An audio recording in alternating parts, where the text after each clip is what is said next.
ઘાટીના વિસ્તારમાં ભારે વરસાદના કારણે ભાખરવડ ડેમ ઓવરફ્લો થયો છે। છેલ્લા કેટલાક કલાકોથી પડી રહેલા વરસાદને કારણે ડેમમાં પાણીની સતત આવક થઈ રહી છે। ડેમ ઓવરફ્લો થતા વહીવટી તંત્ર દ્વારા નીચાણવાળા વિસ્તારોમાં રહેતા લોકોને સાવચેત રહેવા સૂચના આપવામાં આવી છે।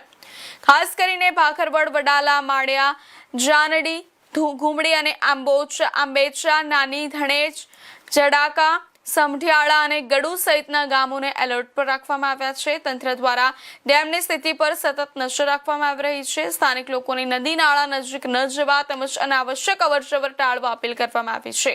હવામાનની સ્થિતિને જોતા ઉપરવાસમાં હજુ વધુ વરસાદ પડવાની શક્યતા વ્યક્ત કરવામાં આવી રહી છે, જેના કારણે ડેમમાં પાણીની આવકમાં સતત વધુ વધારો થઈ શકે।